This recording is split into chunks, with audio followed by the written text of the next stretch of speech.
Welcome, everyone, with a little bit of a delay. Unfortunately, that's what the gods of IT have in mind for us, is to pester us until our very last day on this earth. But I have now the honor to officially declare this webinar to be open and ready for business. So welcome to today's webinar on sharing knowledge on capacity development for agriculture innovation through TAPipedia. This webinar is hosted by GFAR, the Global Forum on Agriculture Research and Innovation. And Karen, you need to keep your microphone muted, please.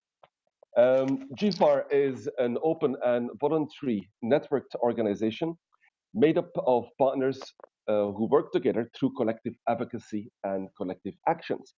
Our webinars are a typical example of how we put the GFAR collective actions into practice. We're starting again, so we are trying and this. act as a mediator between the different parties with common interest, striving for a meaningful and sustainable impact. Charles, if you can mute, we have some of the participants who have their audio and their video on. There we go. During this webinar, you will hear me referring to Charles. Charles do this, Charles do that. So the man behind the scenes is Charles Plummer, who will manage the slides and the technical aspect of the webinar. My name is Peter Cazier. I will be moderating your questions, and I have the honor of introducing our speakers. Charles and I both work for the GFAR Secretariat, and we manage their social media and online media channels and outreach projects. Now, today's webinar is co-organized with the Tropical Agriculture Platform, TAP, which is hosted by FAO, the Food and Agriculture Organization of the United Nations. But before we start, a word on the logistics of this webinar. For this webinar, we are all connecting through a service called BlueJeans, which allows everyone to see the presentations and those speakers with a webcam. Feedback, tips, and questions should only be done via the chat box. So please, as a participant, keep your video and your audio muted and keep it muted throughout the presentation section. Otherwise, it will suck up a lot of bandwidth from everyone and will get interference from your audio and your video. And guest 16, that also counts for you. Even though, as usual, we are with a really big group, we had 173 registrations for this webinar. I would still like the session to be as interactive as possible. So I do encourage you to send remarks, questions, and suggestions during the presentations using the chat box, the icon which you find on the top right side of your webinar window. After the presentations, we will have a 30 minutes Q&A, questions and answer session. So when you have a question or a suggestion that pops up in your mind, just type it right in, even during the presentations themselves, and we will go over them during the Q&A break. After this webinar, I will send you a mail with a link to the recording of the webinar, the presentations, and some links to websites or resources we might have mentioned during the webinar. Or also give you answers to questions which we could not answer during the webinar itself. Now, the idea for this webinar today started back in March last year. And just a reminder for everyone to please keep your audio and your video muted. That also goes for Rita, and we can mute you from here. Otherwise, you will interfere with our presentations. So the idea for this webinar today started back in March this year when we co-organized the first webinar with TAP, the Tropical Agriculture Platform, on capacity development. During that webinar, Karen and her team mentioned one of the tools, TAPipedia, which is used to collect and share innovative and systematic approaches for capacity development. At that time, quite a few webinar attendees asked for more information on TAPipedia. So we decided to elaborate on that idea in this second webinar, concentrating on TAPipedia itself as the tool. Charles, next slide. Thank you. So the structure for today's webinar will be Karen Nichterlein will, from the TAP Secretariat, will present together with Julia Palestini the framework of TAPipedia, why and the background, and then Julia will introduce the tool itself. We just saw that Karen and Julia had some problems connecting, so be patient with us as usual, we are battling the gods of IT and connectivity. After Julia, Hans Dobson will come in. Hans works for AgriNatura and the Natural Resources Institute in the UK. He will introduce the trainer's manual. And Nazreen Sultana, joining us from Bangladesh, who works with the capacity development for agriculture innovation systems in Bangladesh, will share her experiences with TAPipedia as an end user in the field. And then we follow with a Q&A. Let me just double check that we're ready. Karen, are you ready? Can you unmute? I'm ready. Excellent. Meanwhile, Charles, if you can keep an eye on muting. Jamil, you will need to keep your audio and your video muted. Thank you. Okay, I'm fine over here. Okay, please mute. Thank you. All right, Charles, you can go to the next slide. Karen, I can hear you. You're all set. Karen Nichterlein is the Agriculture Research Officer in the Research and Extension Unit of FAO, responsible for the management of the Secretariat of the Tropical Agriculture Platform, TAP. TAP is a G20 initiative focused on bringing coherence in capacity development for agriculture innovation systems. AIS, and I'll break my tongue on this during this webinar, AIS, she has been working for more than 20 years for various organizations on capacity development for agriculture innovation systems in Africa, Asia, Europe, and Central Asia. Karen, we're all ready for your presentation. Go ahead. Okay, thank you very much, Peter, for your introduction. So you already explained what is the TAP about. So I would like to welcome all of you on behalf of the TAP Secretariat and of the TAP partners to this webinar, where we would like to raise more awareness on one of the key products of the Tropical Agriculture Platform, the information sharing system TAPipedia. Can I have the first slide, please? So I would like just to let you know that this TAPipedia is the information knowledge sharing tool of the Tropical Agriculture Platform. And the Tropical Agriculture Platform, as Peter already mentioned, is a G20 initiative. So G20 member states, they were very concerned that despite all their development efforts and investments in capacity development, there is still a big a gap of capacities in support of agriculture innovation in low income countries and lower middle income countries in the tropics.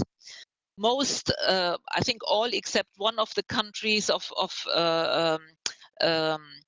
low income countries are all in tropical regions, and in response to the capacity gap there, the G20 launched this initiative on the Tropical Agriculture Platform, which is focusing on tropical areas but goes beyond, because many of the principles on strengthening innovation systems are also valid in moderate and non-tropical and subtropical regions. Yeah.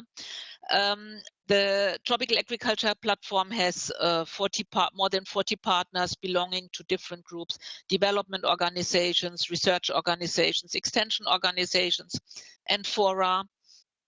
And they are all, as Peter already said, they would like to get more coherence and impact of capacity development projects and programs. When the Tropical Agriculture Platform started, they also commissioned 3 studies to regional partners to assess what is the situation of capacities for agriculture innovation. And based on the findings of these regional assessments, they developed a TAP action plan.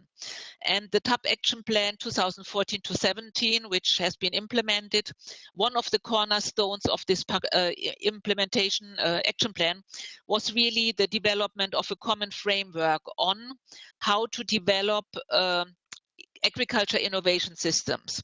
And this common framework goes beyond to traditional capacity development interventions, who really often focus on developing technical capacities of individuals, which is then not sustainable and does not address really the functioning of innovation systems if we don't also consider developing capacities to innovate of organizations and develop a favorable enabling environment for agriculture innovation. So this framework developed and focusing, as I said, also on functional capacities and all dimensions of capacity development, individual, organizational, and the enabling environment, is currently applied in 8 countries in Africa, Asia, and Latin America. And based on the learning from these projects, the framework is further developed. Other core activities of the TAP tropical agriculture platforms are policy dialogues for better investments in capacity development, and TAPipedia, which is the subject of this presentation and of this webinar today. Can I have please the next slide? As we already said, TAPipedia is an information system developed within TAP, and it's developed to support the objectives of the tropical agriculture platform to bring more coherence in capacity development initiatives. It allows TAP partners and other stakeholders, and not all of our participants today are TAP partners, to share your experiences on capacity development through TAPipedia. And it's also used for us as a mean to raise more awareness and better explain the TAP Common Framework and its application. Can I have the next slide, please? So now I would quickly show you the main functions. So we have a TAPipedia homepage. TAPipedia is published in 3 languages, in English, Spanish, and French. The homepage provides you with information on the metrics, how many resources are available, what are the different themes, who are the providers of information, and also who joined the TAPipedia network. We have a search bar, and as you can see from this slide, the main functionalities are really to register to the network, to add your resources, to search for information on TAPipedia, and explore who are the network members. Can I have the next slide, please?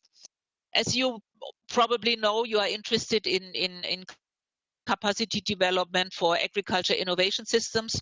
So facilitation is a key element of making a system functioning and making the agriculture innovation system functioning. So if you search, for example, for Facilitator, using the search bar from the main page, you will be led to an intermediary page, and this will allow you to filter the results for Facilitator using the TAPipedia taxonomy terms. Just to explain you a bit, what is this TAPipedia taxonomy? These are terms, they have been identified and developed together with the TAP partners in a participatory way, and they should help you to get more relevant information resources, more relevant to developing capacities of agriculture innovation systems. So this is one way you can search on TAPipedia. Can I have the next slide, please? Which will show you an alternative way to search for relevant information. So you can search you can again go to the search bar, but you can search as well in using different filters like the thematic area, resource type, the region, and the service providers. Yeah. So this is all about search, and you can explore it later after this seminar. Can I have the next slide, please? So the next slide provides you information on what you can see when you get your research results. So on the left-hand side, you will see the resources you can get. On the right-hand side, you can apply again different filters to narrow down your research. to get more specific results specific to your specific needs. The next slide, please. Here you can see this is an example of one of the resources we have uploaded on TAPipedia. Altogether, we have almost 800 resources. So you see here on the full profile of a resource, you can see the topic, the geographical focus, who is the provider, what is the license for this specific resource. You can see the authors, who is the publisher, and you get a short description and the publication year. On the bottom, you will also see additional resources which are related to the theme, to the specific resource which is shown. Can I have the next slide, please? The next slide will show you, I think you should go one back. No, it's okay. So if you have, okay, this is the previous slide showed you the resources, and then of course you have to click to get to the document. This is more when you search, but if you like to become a member of the TAPipedia network, you have to register as a TAPipedia network members.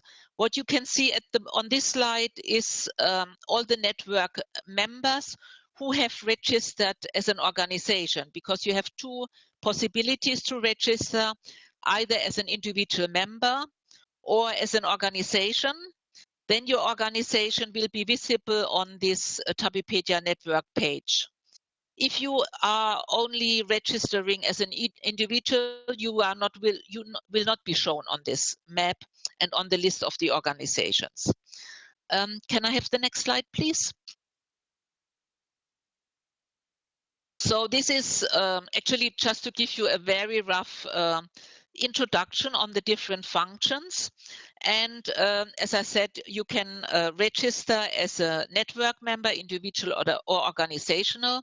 If you register, if you click at the field for joining the network, you will be led through the registration process step by step. But if you just want to get to know what are the news about TAPipedia, you can subscribe to our newsletter. Yeah, and on this slide you see where to register as a newsletter. We also have functions to get more information. If you have specific questions, you go to the top and you will get more information. At the moment we have 56 organizations registered, and you are most welcome, hopefully after the seminar. If you are not yet a member, I hope we can attract you today and encourage you to register. Now I would like to thank you for my presentation of today, and I would like to hand over to my colleague, Giulia Palestini, who would like to show you in this seminar more details on what you can see when you get to the framework presentation page. Thank you very much. Thanks, Karen. Thanks for the introduction. So while Giulia is taking over, Giulia, you can share your screen, and I see it now. Excellent. Good morning. Do you hear me? Yes, you're a little bit far off from the microphone, Giulia. I think you might have to... Okay, let's try now.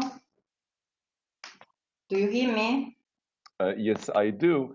So Giulia Palestini is currently working as a consultant in the research and extension unit of FAO for the Tropical Agriculture Platform, TAP. So she's a colleague of Karen's. And she also works for the Horizon 2020 research project called SALSA, Small Farms, Small Food Businesses, and Sustainable Food Security.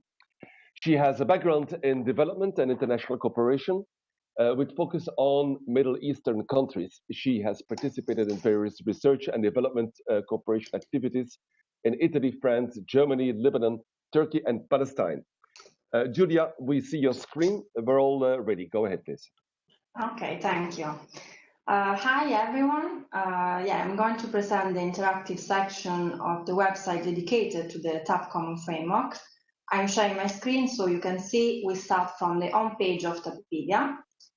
So I click on the TAP framework section. Here, okay, so here we are. This is the TAP framework section of TAPipedia. As mentioned by Karin, the common framework has been developed by the Tropical Agriculture Platform for promoting better coherence and greater impact of capacity development in support of agriculture innovation systems in the tropics. The framework provides concepts, principles, methodologies, and tools to better understand agricultural innovation system and to plan, monitor, and evaluate capacity development interventions. So in this section, you see that there are 3 subsections. So the first one is this one, explains the main concepts. Then we scroll down, and we have here the second one that describes the application, so how to apply the concepts. And then, we have the sources, so namely the 3 common framework documents. So we start with this first section on concepts. I click here on conceptual diagram of an agriculture innovation system on this first graph. Okay, so we click and we are in this page where we see a description of what an agriculture innovation system is, and then a graph showing the main actors and components of an agricultural innovation system. You can click on these boxes. So, for instance, by clicking on this first one, on research and education, we can see the potential roles of these actors. Or we can click on enabling environment and discover what it is about. Okay, so we can go back to the framework page by clicking here on the top, this menu on the top left of the page. Okay, so now we are back to the framework page. Here you have 2 other interactive graphs, one on the dimensions of capacity development and the other one on the essential capacities for agriculture innovation system. So they make up the capacities to innovate. Unluckily, since we don't have much time, we skip these 2 graphs and we go here. I would like to draw your attention to this 4th box on definitions. So I'm clicking.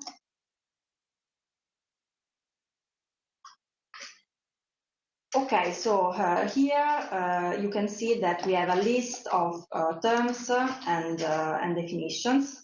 So these are the key terms of the common framework. They are listed in alphabetical order. And at the top here, you can use each letter as a link to go directly to the concept beginning with that letter. So for instance, we click on T, and we get to the definitions here of these 3 concepts: tacit knowledge, technical capacities, and triple loop learning. So you can explore all these definitions. So again, we go back to the TAP framework page by clicking on this menu at the top left of the page. Okay, now we see this subsection on application. I would like to show you this first graph, the cycle. This is particularly important because it shows the capacity development for agricultural innovation system cycle, which is a 5 stages process for the operationalization of capacity development interventions. So as you can see, we have a first stage. This first stage is galvanizing commitment, so to engage the relevant stakeholders. Then it is important the visioning phase, so to agree for a coordinated approach of the actors within the systems. Then we have stage 3, the capacity needs assessment, which aims to assess the level of technical and functional capacities. Stage 4 is about capacity development strategy, so to decide on goals, objectives, and priorities. And finally, we have the implementation stage, so the stage where responsible actors take action for implementing the planning strategy. So by clicking on each stage, as you can see, you can click and you get a description, short description, and tools used in each phase. So for instance, stage 1, galvanizing commitment. We see that we have a short description and then 3 tools recommended for this phase, commonly used in this phase, which are network analysis, scoping study, and timeline. You can see that there are some hyperlinks. So by clicking this first one, I open the link in a new tab, so you can remain in this cycle page in time. Okay. So I click, and now let's wait for the page to come up. Okay. Now we have the profile of these resources on TAPipedia. So we can read the topics and all the information as Karen explained, and then we can view these resources. So this document on the first stage.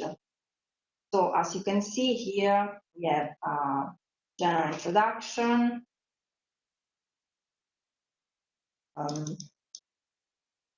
description of explanation of whom to involve, description of key events and instruments of this particular stage.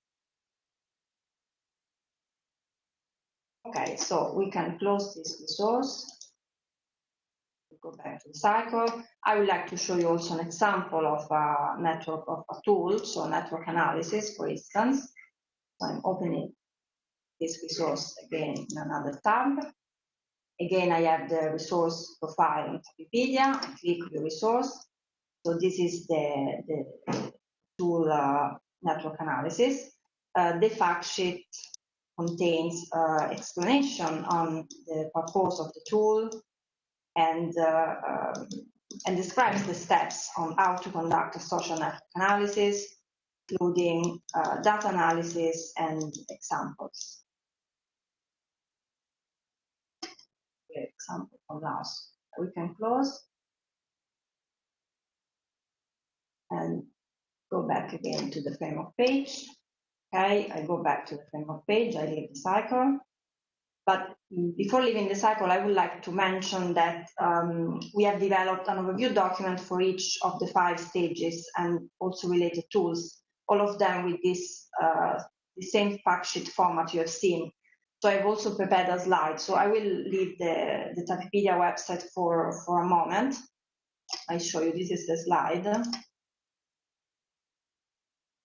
So here you have an overview. So you have 5 overview documents, 1 for each stage, and then 8 tool fact sheets. So the tools are action planning, timeline, scoping study, network analysis, rich picture, scoring tool, simulation game, and capacity focus problem tree. So we go back to the TAPipedia website. And to the framework page. So again, I click here at the left of the page. Okay, so again, we have 2 other interactive graphs. These are on basic principles, this one, and then this other one on dual pathway approach. I will let you explore them by yourself. And I would like to show you this first, this last box in this row on tools.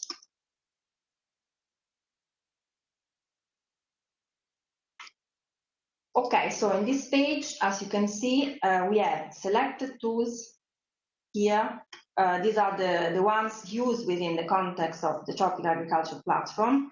And then if we scroll down, we see also additional tools. So these are the tools commonly used in the context of capacity development. As you can see, you can see the first 2-3 lines of these resources. Therefore, if you click on more info, you can get to the full profile of the resource and then to view the resource. So the fact sheets I showed you earlier when looking at the cycle are also here. So you can see, for instance, this one, tool fact sheet timeline, tool fact sheet capacity focus problem tree, and so on. So you can find them here. And here in selected tools, we have also the trainer's manual facilitating capacity needs assessment that will be presented by my colleague Hans Dobson in a few minutes. I can show you this also very quickly. A new tab. Okay, here we have the description. Then we can view the resource. So we have this resource of 114 pages. Okay, so we go back for the last time in this session to the TAP framework page. Okay, so here, let me scroll down. Here under sources, you find the common framework document. So you have the synthesis document, the conceptual background, and the guidance note on operationalization. We can open the synthesis document in a new tab. This document summarizes the content of the other two volumes. So well, you see, this is the document. Here you can find the main concepts of the common framework, including the graphs and the information you have seen on TAPipedia on the TAP framework page. So this is, for instance, the graph on a conceptual diagram of an agricultural innovation system. Okay, so I can close. And well, I think I'm done. So this was a quick and short demonstration, but I hope you found it useful and that you will explore this page and the whole website in your own time. Thank you. Very good, Julia. Thank you for the practical introduction on TAPipedia as a tool. Just a reminder for people, this tool is publicly available. So if you go to http://tapipedia.org, you can see all of the resources that Julia has demonstrated. Julia, if you can go on mute and unshare your screen so Charles can bring up the slides again for the next presentation. Very good. If Charles can bring up the slides again.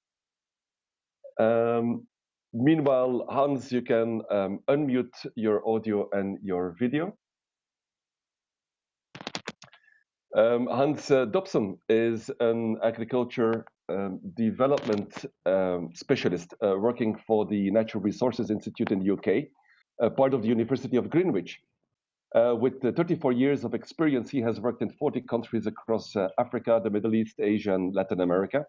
He is the Agri-Natura focal person for Rwanda in the EU-funded project called Capacity Development for Agriculture Innovation Systems, CADIS, and led the working group that also developed the CADIS Trainer's Manual on Facilitating Capacity Needs Assessment. Hans, I have you online. Let me just double check that your presentation comes online. Charles, can I get the presentation, please?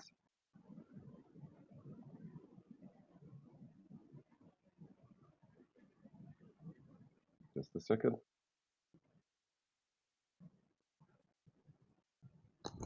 Am I not sharing my screen, Peter? No, you're not sharing the screen at the moment, I think. Okay, let me try again.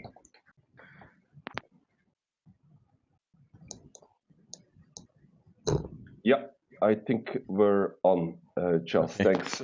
Okay. Hans, I can hear you, I can see you. It's all yours. Go ahead. Good. Thank you very much, Peter.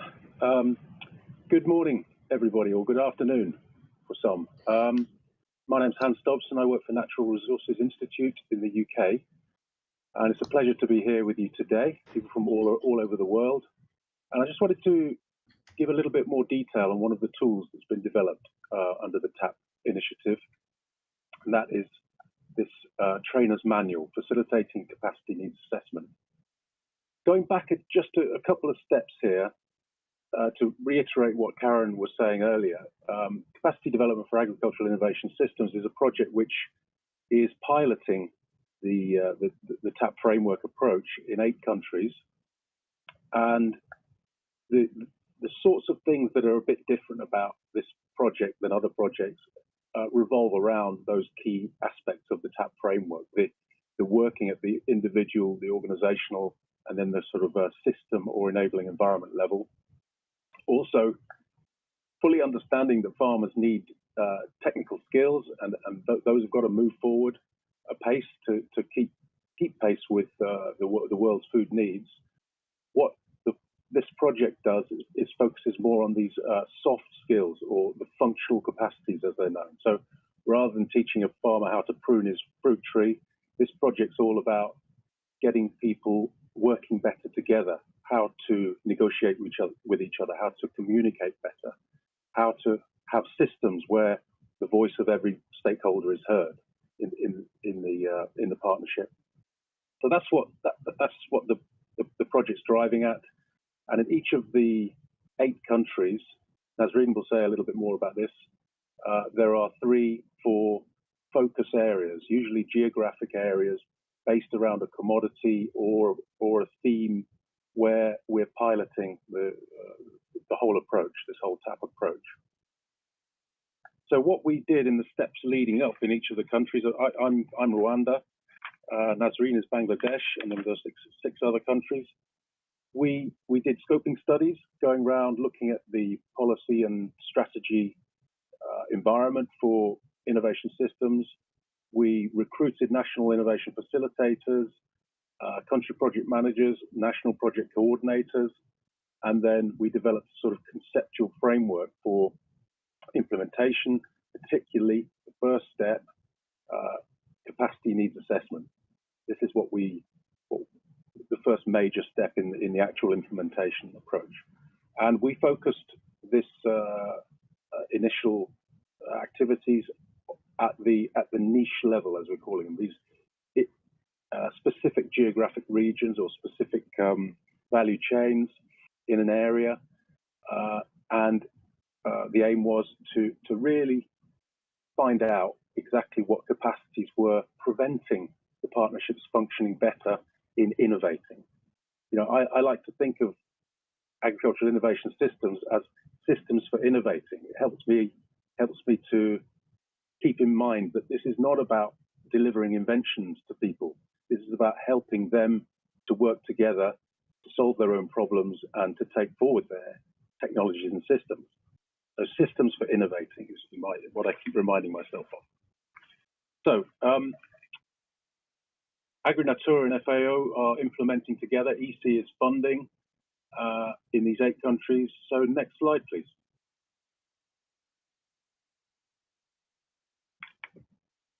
We put together at the sort of global level, the 8-country level, came together and had a working group at WG to design this conceptual framework for the capacity needs assessment.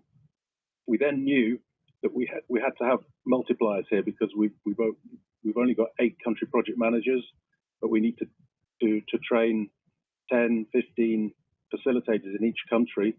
So, you know, we're looking at 80 plus facilitators that need to have the skills to do the capacity needs assessment. So we needed a training of trainers element, then a training of facilitators step, and then only then could we start the CNA. Training of trainers was done in Europe, was a sort of not a very formalized training of trainers, more a workshopping of approaches, getting input from everybody on how we're going to do this. Next slide, please. Sorry, yeah, so that's one event in Europe for the training of trainers. The training of the innovation facilitators in country was 8 events, one in each country. Next slide, please. And, sorry, back one, please. Thank you. And we realized that we needed a tool to resource the trainers who were going to train the facilitators. So that's where the trainer's manual pops in. That's its context. Next slide, please. So what's in it?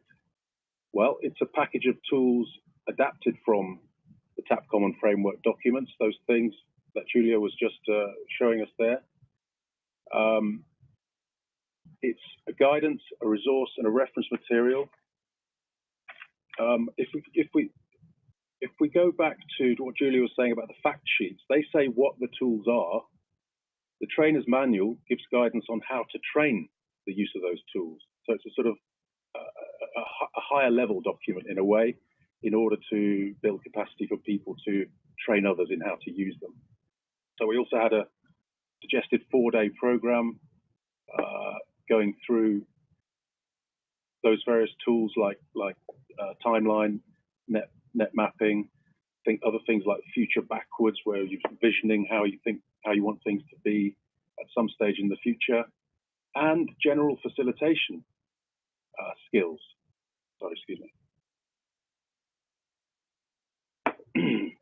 General facilitation skills, how to manage groups of people, how to bring out all the voices, how to ensure that conflicts are resolved in the room, different interests are at least acknowledged, if not keeping everybody happy all the time. And also, there were links to other resources there. I should say that this whole thing was again developed by a working group. I coordinated it, but we had fantastic input from a wide range of FAO, Agri-Natura, and lots of country experts providing input. And then our job was to assemble it all, clean it up, make it a coherent structure, and then try it out. Next, please. So what's in it? We've got these things down the middle, the green ones. These are the session plans. Generally speaking, they're a one-pager which set out very clearly what the title is, the objective, who the target audience is, how to introduce the subject, what the body of the session should structure like, what resources are needed, and what questions, a few questions to ask to check the learning, and then how to wrap up.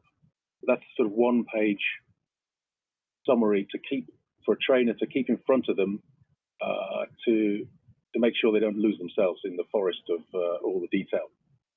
Then we've got, coming into those or referenced to those session plans, we've got exercise sheets. So, for example, if we're doing problem tree, the exercise sheet will say, step 1, form people into groups of 4 or 5 people. Step 2, ask them to brainstorm on what problems in particular they have in their countries. Okay, we'll just hang on for that for a second. Peter, I don't see the presentation on my screen. Yeah, I think Charles is bringing it back up again. Okay. Go ahead, Hans. Yeah, so those exercise sheets are a sort of step-by-step how to deliver the session. Then we've got resources for reading around the subject, I suppose, to help people deliver. We've got structuring documents like forms or templates that the trainer can use to give out to let people complete, and limited number of PowerPoints.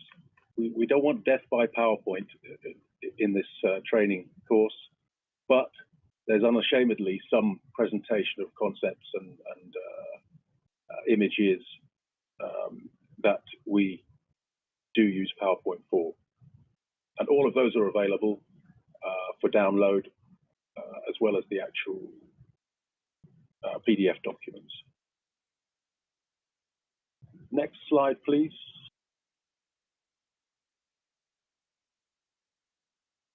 So why did we do that? We saw where it fitted into the context of the timeline of the project. As I said, many people contributed here. We've got a rich resource of networked people who put in their 3 pennies worth and made something which was greater than the sum of the parts. It really is a rich sort of harvesting of people's experience and skills. It's a resource to help build these national facilitation teams, but particularly in this CDAIS project, we're looking to learn across the countries. You know, what worked in one country, what might not work in another country. Are there commonalities of things that really work well across the countries? And in order to do that sort of cross-country learning and analysis, we need a pretty harmonized approach. We want to be doing roughly the same things in each country. Not exactly the same, of course, because cultural context is different in each of these countries. They're all unique and individual as countries. So there's some tailoring required. Of course, translation was required for Portuguese for Angola, French for West Africa, and adapting as the country teams thought best before finalizing. This one that is downloadable was the initial one that was finalized after piloting in Rwanda, and it's the English version, but there are other versions around which differ slightly. It's meant to be a sort of live document. And we think that it has a real utility outside the CIDES project, promoting a TAP common framework in other contexts of other development partners, other national capacity development systems. Next slide, please. Target users were the Agri-Natura focal persons, so all those 8 focal persons in each country are the Agri-Natura, not in each country, but linked to those countries. They were the ones helping to do the training of the innovation facilitators. The country project managers who sit in the FAO offices in the country, they also are key in getting this multiplier of expertise and capacity out to the innovation facilitators. We believe now these innovation facilitators are gaining experience in the countries, they will be able to use this training manual to train other innovation facilitators in the country. So suddenly we have, the pipe dream, the sustainability of the system is a hope using tools such as this, and others doing capacity needs assessment outside of CIDES. Next, please. As I say, it's tested in Kigali, piloted there, and the tools used at 5 niches in Rwanda, and then adapted for use across all 8 countries. I'm not sure if any of you are poker players, but I'd like to reassure you that we're not having a poker game here. Those are poker chips on the table, but we're not gambling EU funds to try and double our money or anything.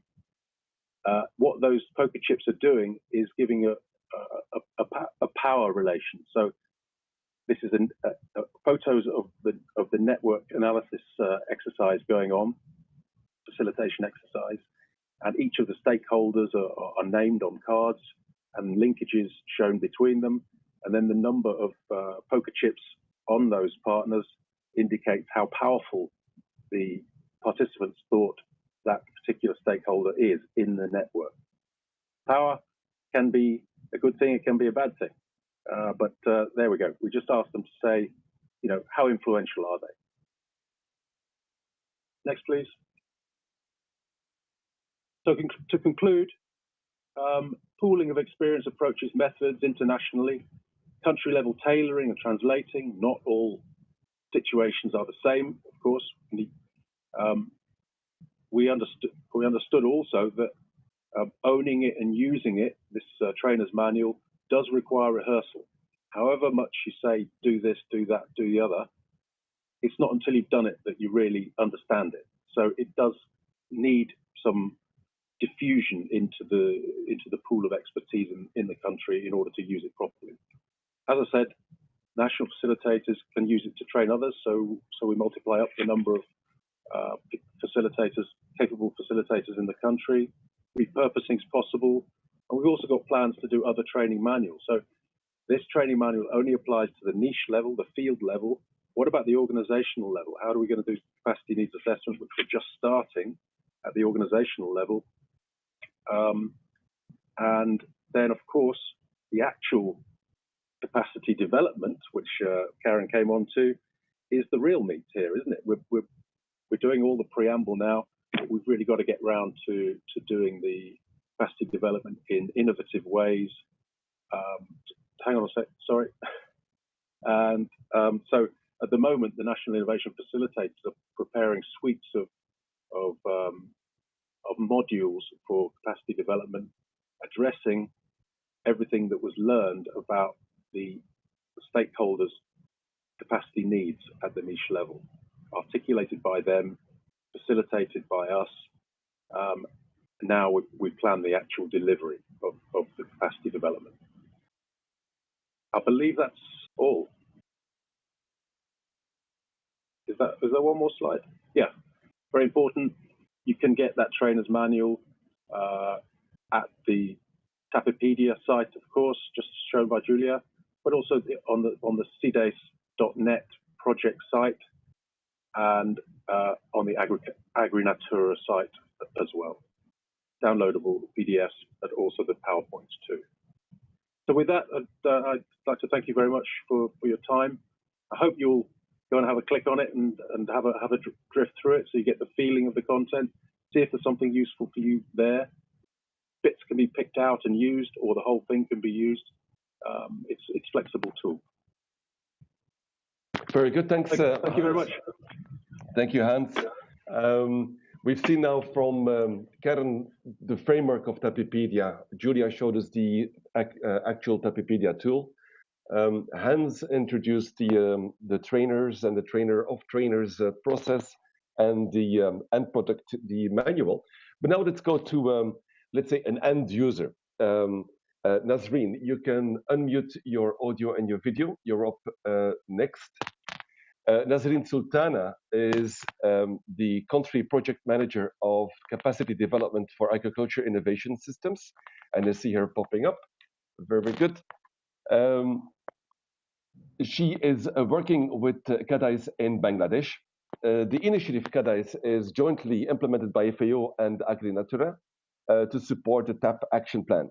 CADICE is bringing together stakeholders in agricultural innovation to assess the capacity development needs with the aim of promoting innovation. She has been working for more than 25 years for various organizations on capacity development for agriculture innovation systems in Asia. Nazreen, the presentation is ready. It's yours. Go ahead. Okay. Thank you, Peter, and very good morning to you all. Let me introduce first myself a little.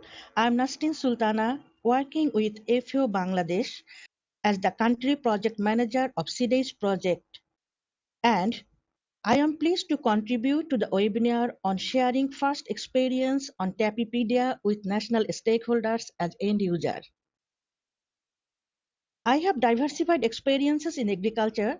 I taught in the public agriculture universities and worked in national and international agriculture research and development sectors. Next slide, please. Thank you, Charles. Let me introduce my country a bit. Bangladesh is a small country with huge population pressure, but at the same time, the country with the second highest economic growth rate in Asia. Bangladesh is targeting to become the middle-income country by 2021, and its motto for development is to enhance digitalization up to grassroots level. Bangladesh is one of the piloting countries of CDACE project to strengthen agricultural innovation systems, not by looking at technical progress only, but also looking how the various stakeholders how the various innovation actors of the systems work together. May I have the second slide, please? The project has been implemented in the country from September 2015, starting with the scoping study to better understanding who are the actors of the agriculture innovation systems and their roles.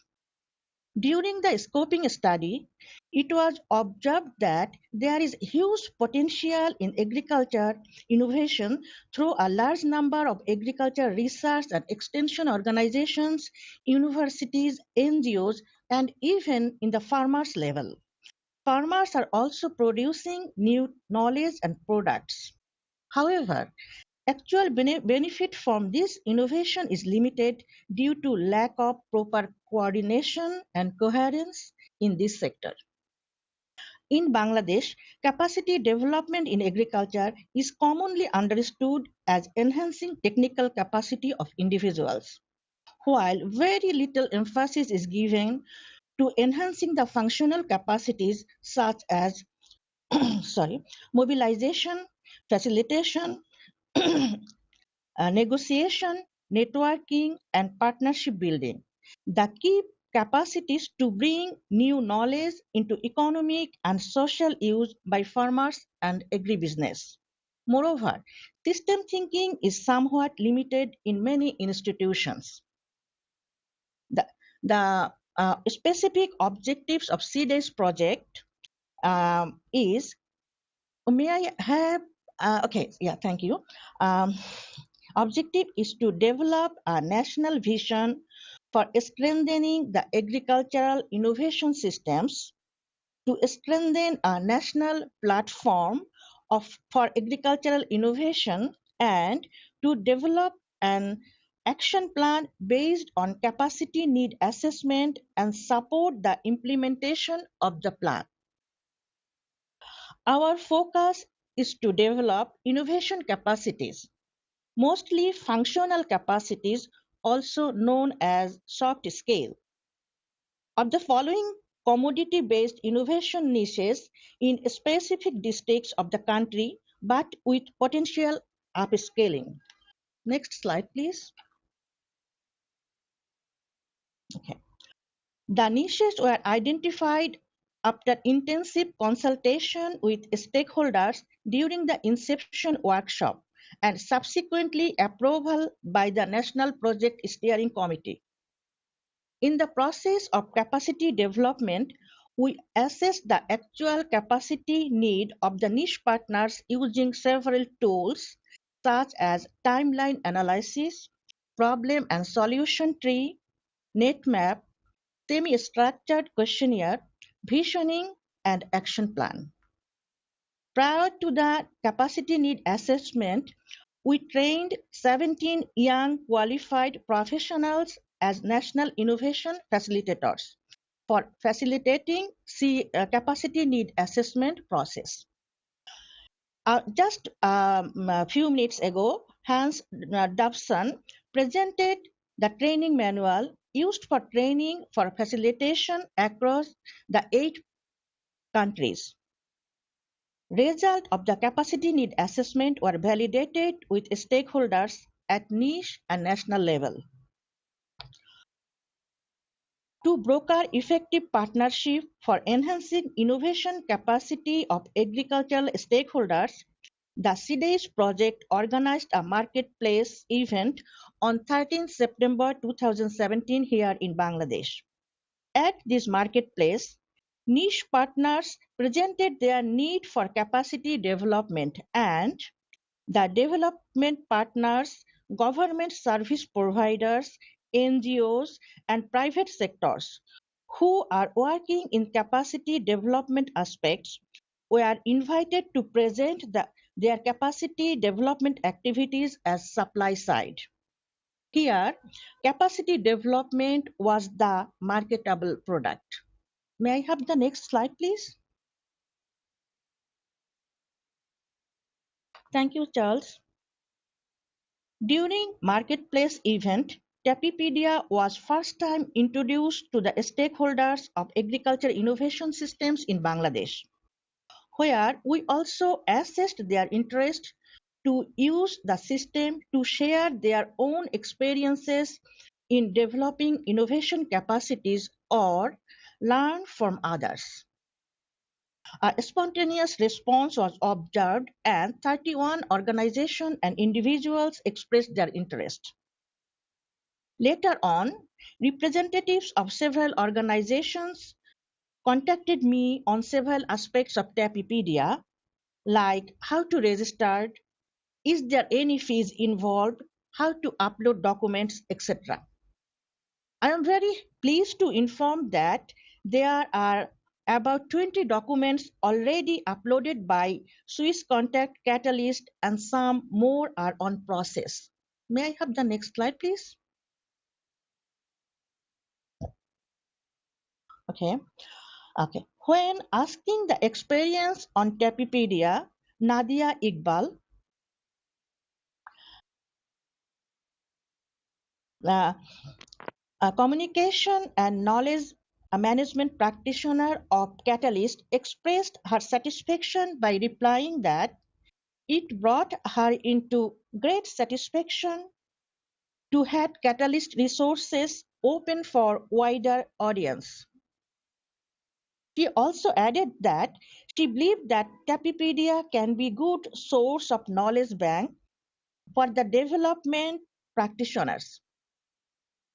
Based on the feedback I received from a wider range of stakeholders organization, I am convinced by the end of 2017, more resources would be shared to TAPipedia by other interesting organizations for my country, and in future, it would be an important platform for knowledge sharing in agriculture for changing livelihood of a smallholder farmer and small and medium agro-based entrepreneur in tropical region.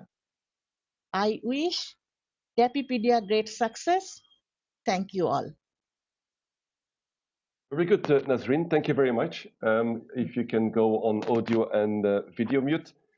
Thanks for sharing your experiences, let's say, at the end of the chain of development of TAPipedia and the trainers and the trainers of trainers manual.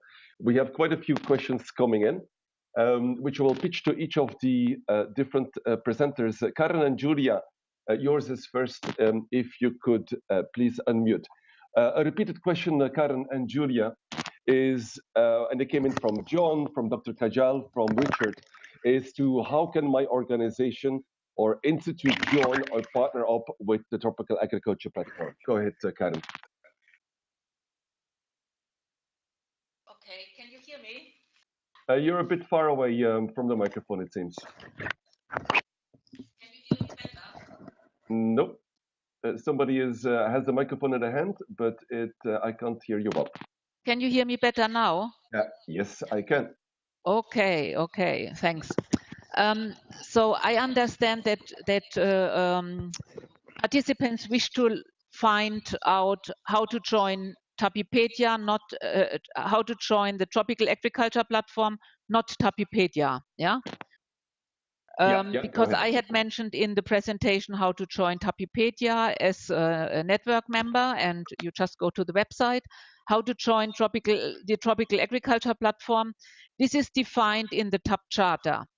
And what is required for interested organizations is to send a letter to the TAP Secretariat, to our generic email address, expressing interest to join TAP as a partner and explaining what the organization wishes to contribute to the work of the TAP and to the implementation of the TAP action plan. And the procedure is that based on this letter, this will be brought to the attention of the TAP Partners Assembly, who need to endorse the new members.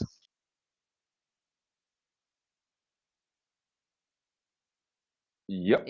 Is this clear? That's clear. So there is a difference between joining TAP as a platform, as a partner, coming from an organization or institution, and adding or contributing information on TAPipedia itself. So how to add information and share information on the TAPipedia platform, that can be done through the tapipedia.org website, and how to join TAP, the actual platform of partners. For that, they need to send an email with a, let's say, a motivation letter to the Secretariat. Could you share the Secretariat email address with people on the chat channel, if you please, Karen? Yes, it's already done. All right. You faster than I was. Okay, very good. There was another, while I have you online, and either you or Julia can answer. People ask how to subscribe to contribute to TAPipedia itself. Is there a selection process as to select the people and the, how should I say, the background of the people in the institutions to contribute content to TAPipedia? There's a quality control. Well, there is a quality check to the resources. First of all, of course, people have to be registered, so register to the network. So on the home page, you have a green button titled "Register to the Network," and then you are guided step by step. So once you are registered, you have a personal area, so with a dashboard to upload the documents. And then, before publishing the document, there is a quality check on the resources. So we don't do a check to the people, but to the resources. To the quality of the resources. Exactly, yeah. Yeah. And then we tag them also based on our taxonomy presented by Karin. Okay. Is there on TAPipedia, as a follow-up question, Julia, is there a guideline for people to submit documents? What kind of content are you looking for? What kind of contributions you're looking for? And how it should look like technically? Yeah, you can find some information in the frequently asked questions section. So there is a particular question, which is what types of resources can I or my organization share with TAPipedia? So I think that here they can find clarification on this point, but also I remind you that we have a contact us section. So for any doubts, you can send a message to us and we will reply as soon as possible. Okay, excellent. This is Karin. I just would like to come in. So what we are interested in is really sharing resources to develop system capacities. Yeah, this can be case studies, this can be reports, this can be methodologies and tools. So we specifically look for this kind of resources. Yeah, it's about capacity development for agriculture innovation systems. So training material, as we have shown, case studies are very important, but also scientific publications who are related to this area, but also reports and field experiences. Yeah. So the theme are about capacity development along the 3 dimensions: individual, organization, and the enabling environment. And we are specifically also interested in very practical information. Yeah, but of course these resources should have a certain format. Okay, that's all what I had to Which add. is described on the frequently asked questions on the TAPipedia website, correct? Yes, exactly. Okay, So, very good, Karin. we can also share the link here on the chat box. Okay, very good. Thanks, Karin. If you can go on mute for a moment. Hans, I have a question coming in for you. If you could unmute, please. Hans, there was a considerable interest on the trainer's manual. So one of the people asked, where is the trainer's manual available, which we saw on your last slide. And these slides will be shared with all of the subscribers to this webinar. So you'll see all of the links where you can download the manual. But a follow-up question would be, Hans, is what would you see as a typical target audience? For which profile of people would this resource be the most usable beyond, let's say, the agri-natura focal points or the external users on the agriculture innovation systems? What do you see as an external target audience? Go ahead, Hans. Okay, just on that first question, yeah, people will get the links. I guess the easiest way is, since Julia's demonstrated TAPipedia website, we could go there in the first instance, and you can get straight to the manual from the resources section. In terms of being used outside of the CDACE or the TAP framework, I think, my observation has been that many countries, national strategies, development partner approaches do vary on capacity development. And we'd like to think that this TAP framework is trying to lead and harmonize a little bit and to win followers among other, let's say, development partners. Let's say DFID, the British aid people, if they thought, well, actually, that's a great approach. It's a new approach, really. It's well resourced with materials. Let's see what we can incorporate into what we're doing. So, the trainer's manual specifically may not get used in its entirety, but the general approach, the structuring of these session plans, exercise sheets, forms, templates, and in particular the sorts of tools that are being used and the facilitation skills that are promoted in it can be picked and chosen for other people's programs. You know, it's a resource rather than a blueprint. Okay. Very good, Hans. Thank you. If you can go on mute, please. Nazreen, the next question is for you. If you can please go on unmute. Nazreen, a question from David Dolly. This was concerning your slide on where you showed the focus of the Kadais project in Bangladesh, where you said developing innovative capacities, soft or functional skills are focused on 5 areas, 5 niches. So the question is, what aspects of agriculture development and the agriculture as such are you targeting? For instance, David says, I noticed that you are using agriculture contributions to GDP as an indicator. So how much of this contribution do the niches represent? Are the 5 niches chosen in Bangladesh being pineapple or tomatoes or broilers, or in the wider range of the agriculture supply chain? Go ahead, Nazreen. Okay, all these 5 commodities are very important and a high value crop in our country, and we are targeting these. It's not all of a sudden.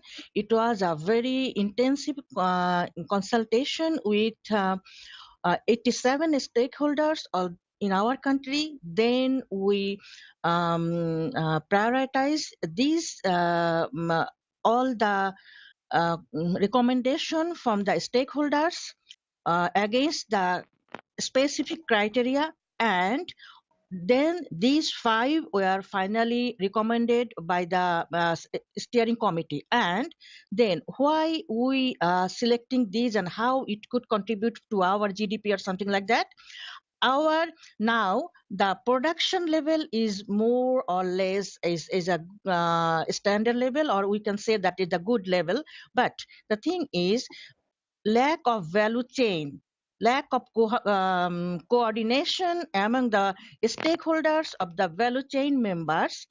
The thing is, the marketing system and post-harvest loss we can't control, and as the gap as there is gap between stakeholders and other stakeholders in the system.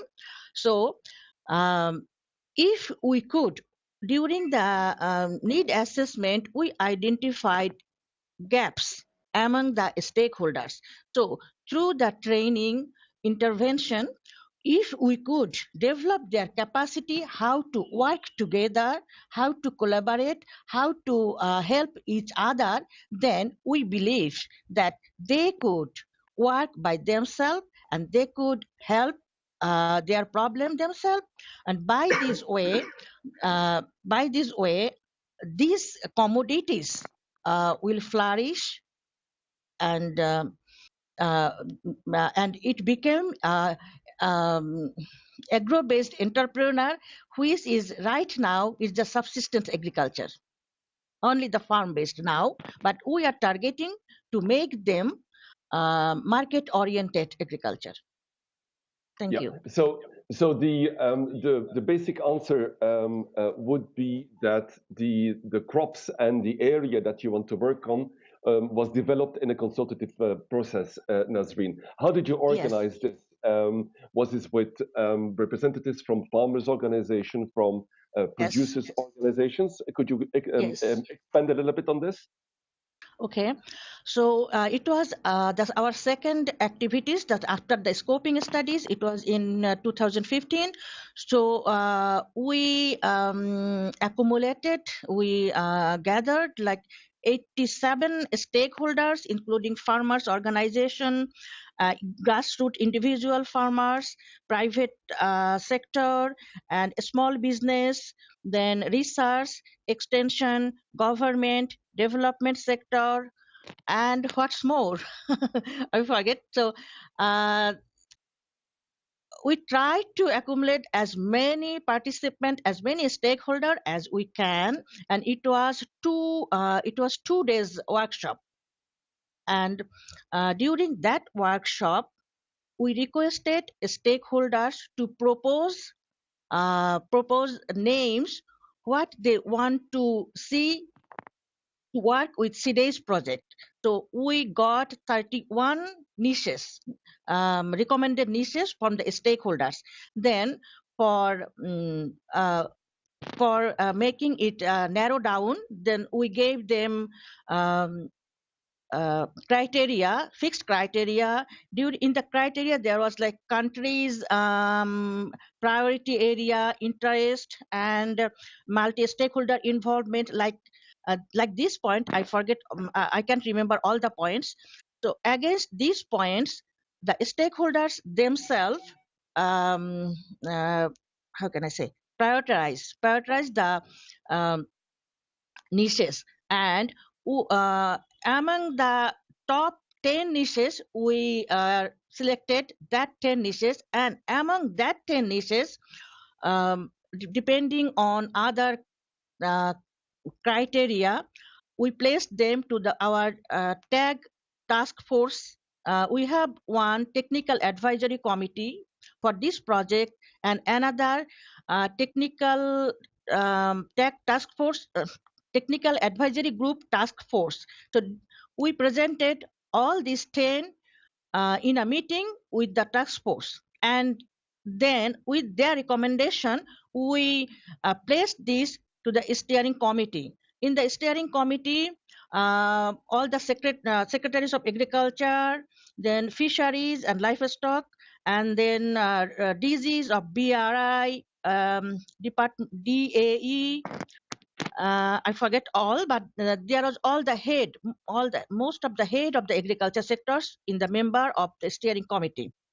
So they recommended these 5. And then why we went 5 separate places?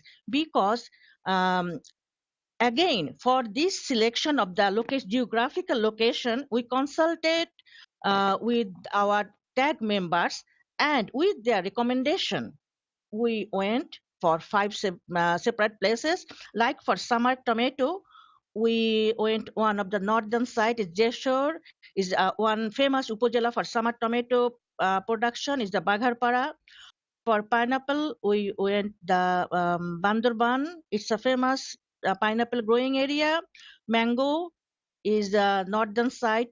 Shipgons in Chapai Nawabganj district, and Kapashia for poultry, and Trishal, Mymensingh for aquaculture or fish.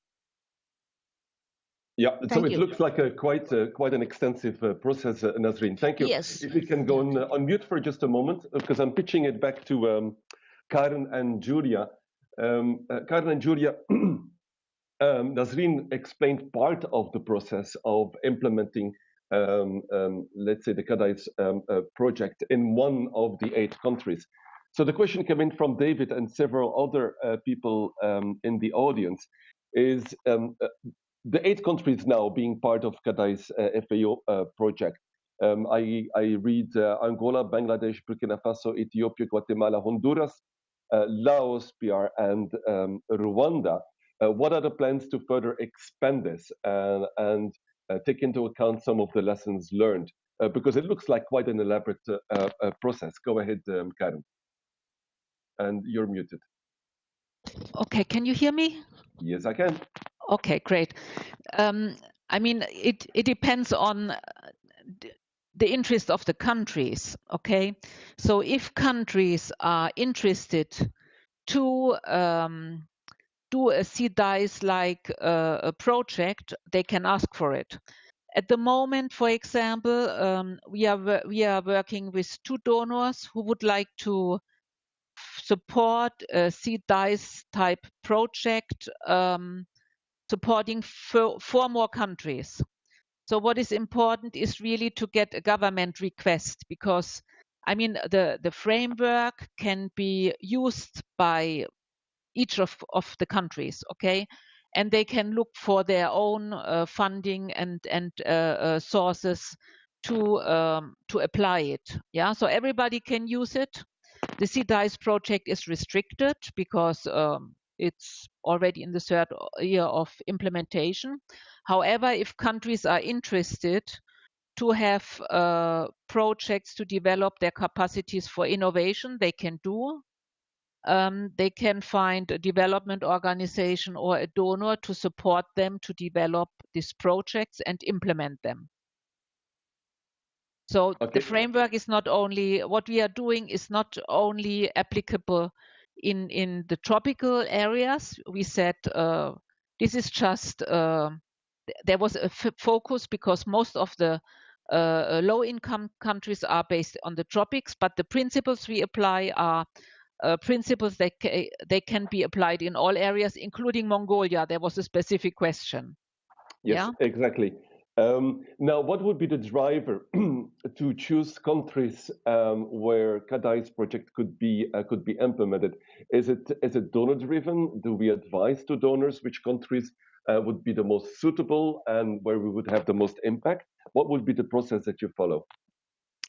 The process was following. I mean, the initial selection of countries was done in collaboration with regional partners. And of course, countries who have expressed interest. So we got requests from all of the 8 countries, from the government, an official letter from the government who expressed their interest to join this project. Yeah. And then, of course, it depends on if let's say if the countries, for example, if FAO should be involved. FAO is hosting the secretariat, but it's also a TAP partners. We normally receive requests from the Ministry of Agriculture, but in some of the countries, like in Burkina Faso, it's the Ministry of Science who submits the request to FAO. Yeah. And then it will be approved if this is in line with government priorities, if this is in line with the framework FAO has with the government, and if this is logical. Yeah, I mean, like if it fulfills the criteria, if there is government commitment, if there is possibility to sustain the efforts by the government after completion of the project, common criteria for assessment of project documents and project requests. I would also like to add some information to FAO's work. Yeah, FAO is organizing a conference on agriculture innovation next year in June, and with this regard, FAO is also planning to organize a donor roundtable to get buy-in of major donor organizations to support countries to develop their innovation capacities. And we are discussing various criteria that should be applied. And one criteria, for example, is that countries are really buying in that a proper assessment is done of their innovation systems, and that there is an interest also and a government commitment to do this. Yeah, and this is a process. I can also share information on when this agricultural innovation international symposium will take place, and some more information if people are interested in. Yeah, Karen, as follow-up, as we have people joining in from different backgrounds, we might have practitioners, we might have academici, we might have researchers, we might have representatives from different institutions. What would be your practical suggestion if they feel there is a genuine interest of their country becoming the next pilot or the next implementer of CADICE? We saw interest from Nigeria, we saw interest from Mongolia. Practically, what would you suggest them to do? Is to contact either you guys directly or to make contact to FAO through the Ministry of Agriculture or the Ministry of Science? Go ahead, Karen. So the pathway is normally to contact FAO, I mean, to get the buy-in of their Ministry of Agriculture. Yeah. Mm-hmm. So first to get in touch with them, we can provide you, of course, some background information. So you have some material in your hand, so we can share some links with you, some examples. And then to go through your government, which is normally the Ministry of Agriculture or a similar ministry, and contact through them, send an official request for project support to FAO. And you have in Mongolia and in Nigeria, you have country offices. So the easiest way would be to go through the country office of FAO. And information on the country office is on the FAO website. Mm-hmm. And somewhere through the process, your office would be able to provide them guidance and to provide them suggestions for the pathway to follow, to give them support in the process itself, correct? Yes, correct. Okay, very good. Thanks, Karen. If you can go on mute for a moment. We have 2 more questions that we can handle in this webinar. Hans, the next one is for you. Hans, a question from Tim. Is there a mechanism for people to provide feedback on the training resource material? For example, how they have used the training materials? Go ahead, Hans. It's a really good question, and it's not something that we've really given a lot of thought to. But I will take it as a suggestion. There's a possibility, Karen, you correct me. The people who are signed up to TAPipedia, they can make some comments. Is there a forum there for them to provide feedback on the various resources, including the training manual? But we'll take that as a suggestion and discuss how to make that happen, because it's very valuable. When people have tried it, something works really well, something doesn't work at all. You know, we should be in the frame of mind to refine what we're doing continuously. Thank you. Okay, very good. Thanks, Hans. Karen, do you want to follow up on this and maybe broaden it?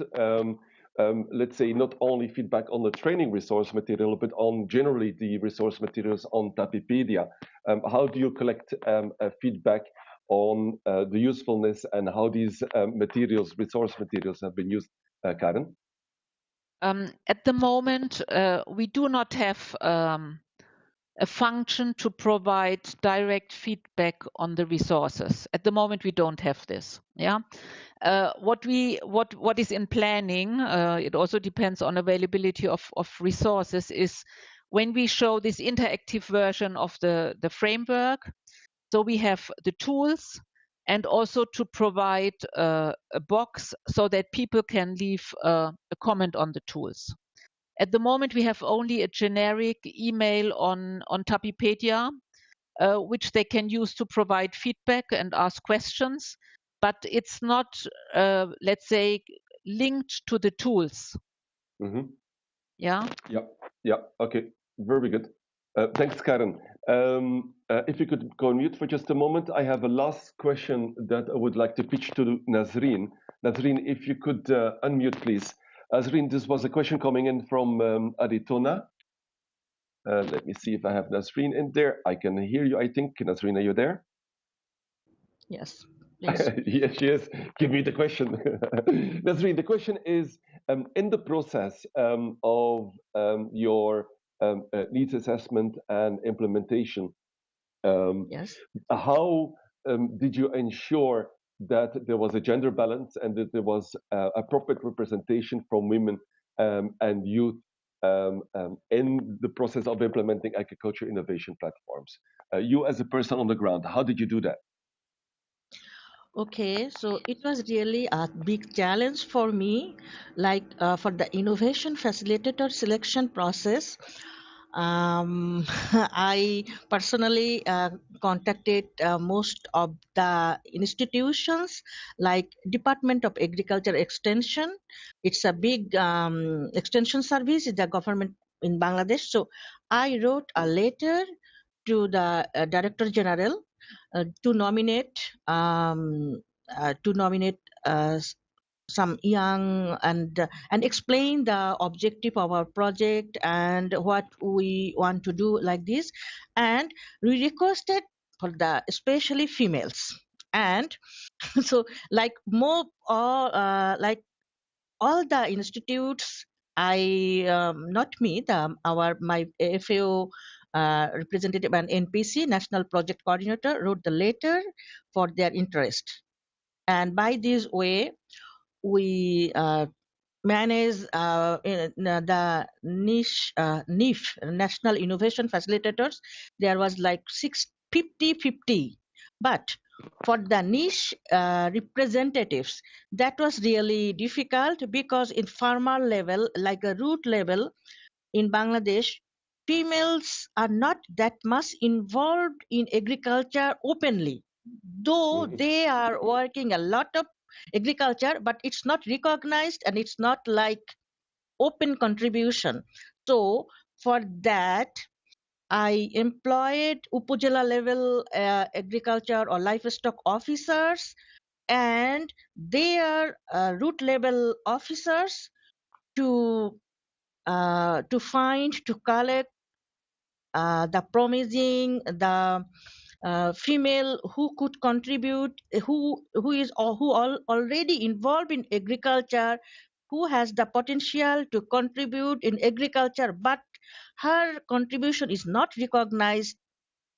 So I just like it took several it took, how can I say, several times sitting with the Upazila level officers, and then, but still it's not like the 50-50. It's like 40-60, some in some, like in fish during the capacity need assessment, we managed like 30-70, but finally women's did not they didn't show they were shy. How can I say, they were really shy. But I, as a female, I found they have interest, but they can't break their barriers. That's the problem. Yeah, which would be Thank you. mostly cultural, historical, their position within the family, probably. Social, yes. I think now a lot of female is involved in school, college, universities, and in the government level, high officials. But in the village level, it's still it's a problem. Yeah, and a challenge. Very good, Nazreen. Thank you very much. If you could go on mute. As the Karen opened up this webinar, I would like to pitch back to Karen for a few words of wrap up. Go ahead, Karen. Okay, thank you very much, Peter and Charles, for facilitating, and all the speakers for presenting, and of course all the participants for participating and raising questions, which are always important for us to understand what are your concerns, how you perceive it. And so what we went through today is we provided you a background on TAPipedia and how it's embedded in the wider work of TAPipedia, of the Tropical Agriculture Platform, how it interacts with the EC-funded project on capacity development for agriculture innovation systems. We presented you the different functions of TAPipedia, the interactive presentation of the common framework, which is one of the cornerstones. Then we presented you one of the resources which have been developed under the EC-funded CDICE project, and then to share with you what are the experiences specifically at country level in Bangladesh through Nazreen's contribution, and how people reacted in Bangladesh when we presented the TAPipedia as an information sharing tool, not only for global level information, but also sharing specific experiences of national partners in Bangladesh. We understand from your feedback that you were interested also more on how to join TAPipedia, that you are also, I guess that there is an interest on also seeing how users of TAPipedia can provide feedback on the information resources shared, which is not yet implemented at this stage. That you had also a lot of interest on the material developed under CDICE, like the user manual, and also on how we work at country level. And I also understand that there is interest in what you have presented, also to apply like the common framework in additional countries. I think this was from our side very useful to get this feedback and see your interest, and also encourages us to continue. And we also would like to encourage you to share additional feedback and questions with us, with the TAP Secretariat, and also the team of the CDICE project. Yeah, and was very happy to have you here in this webinar. Thank you all very much for your contributions. What will be also available, we have recorded this session, so if you want to go back, Peter will share the link to the records, and we will also share the PowerPoint presentations, and are at your disposal for additional questions. So all the questions which have not been addressed in this session, we will carefully look at them, and we will provide a written response. Okay, that's all. Thanks a lot to all of you, and to the moderators and presenters of this webinar. Very good, Karen. Well, thanks to you, to Julia, Hans, Nazreen, and also, of course, Charles for his technical support behind the scenes. As Karen said, we will send you 2 follow-up emails to all subscribers of this webinar. One, normally this should come out tomorrow, is with the uploaded recording of the webinar and the uploaded presentations. And then within a week, we'll aggregate all of the questions which we could not tackle during the webinar itself, and provide you with answers from the different presenters. I would also like to invite you for our next GFAR webinar, which will be on a completely different topic, or maybe not. It's on November the 21st. We will have a webinar on webinars. So it's part of our series of webinars on communications issues, where we take you behind the scenes with a group, a large group actually, of people who organize webinars for a living. They will share their secrets on how they prepare and deliver webinars. You will get an email once the announcement post for this webinar is out. So if you want to take a glimpse behind the scene, what it takes to organize webinars as an interesting means of reaching out to your community and providing learning events, this is definitely a webinar to follow. Meanwhile, thank you all for joining us, and I hope to see you in the next webinars. Thank you all. Thank you, presenters, and thank you, Charles. Thank you very much.